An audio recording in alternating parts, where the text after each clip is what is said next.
خروج کی کتاب ان کے بیابانی سفر کو پیش کرتی ہے، اور آج چرچ کے لیے یہ کتاب کیا پیغام دیتی ہے کہ ہم بھی اس دنیا میں پردیسی اور مسافر ہیں، اور اگر ہم ثابت قدم رہے تو وہاں پر بھی جو ثابت قدم رہے، خدا کا حکم مانتے رہے، وہ پرومس لینڈ میں گئے تھے، اور جو بڑبڑائے تھے وہ راستے میں مارے گئے۔ آج چرچ کے لیے پیغام یہ ہے کہ اگر آپ اس زمینی سفر میں ثابت قدم رہے تو آپ کی منزل موعودہ سرزمین یعنی آسمان، نیا یروشلم اور نیا آسمان اور نئی زمین ہے۔ یہ کتاب اس لیے لکھوائی گئی ہے تاکہ چرچ کو یہ پیغام دیا جائے کہ جیسے بنی اسرائیل مسافر تھے، مصر سے نکلے اور ان کی منزل وعدے کی سرزمین ملک موعودہ تھا، اسی طرح ایک مسیحی کی جو منزل ہے وہ آسمان کی بادشاہی ہے۔ کلام خدا ہمیں اپنی طرف بلاتا ہے، یسوع مسیح ہمیں آزاد کرتا ہے اور روح القدس نئی زندگی دیتا ہے۔ لہٰذا ہم اپنے اعمال سے نجات نہیں پاتے تاکہ ہم ہمیشہ ہمیشہ سارا جلال صرف اسی کے نام کو دیں۔ اب ہمیں صرف ایک ہی کام کرنا ہے، ہمیں خدا کے سامنے رونا ہے، جیسا لوکا کی انجیل میں وہ شخص کہتا ہے، اے خدا مجھ گناہگار پر رحم کر۔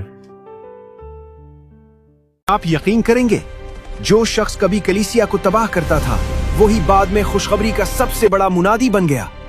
آخر ساؤل کے ساتھ ایسا کیا ہوا؟ ساؤل پہلے کلیسیا کو ستانے والا شخص تھا، وہ خداوند یسوع کے ماننے والوں کو پکڑتا اور قید کرواتا تھا، لیکن یسوع مسیح کو قبول کرنے کے بعد ساؤل جو بعد میں پالوس کہلایا، یسوع مسیح کی منادی کرنے لگا۔ اس نے کئی مشنری سفر کیے اور بہت سے شہروں میں خوشخبری سنائی، انطاکیہ، افسس، فلپی، کرنتھس، روم۔ وہ ہر جگہ جا کر اپنی خدمت کرتا رہا اور کبھی آرام یا شہرت کے لیے نہیں گیا۔ پالوس نے غیر قوموں کو خاص طور پر خوشخبری سنائی، اسی لیے اسے غیر قوموں کا رسول کہا گیا۔ وہ ہر قوم اور شہر تک پیغام پہنچانے میں مصروف رہا۔ اس نے کلیسائیں قائم کی اور ایمانداروں کی تربیت کی۔ وہ صرف تعلیم دینے والا نہیں تھا بلکہ لوگوں کو مضبوط اور خود مختار بنانے والا بھی تھا۔ اس نے روح القدس کی رہنمائی میں کئی خطوط لکھے، رومیوں، کرنتھیوں، گلتیوں، افسیوں، فلپیوں، کلیسیوں، تھیسلنیکیوں، تیمیتھیس، تتس، فلیمون۔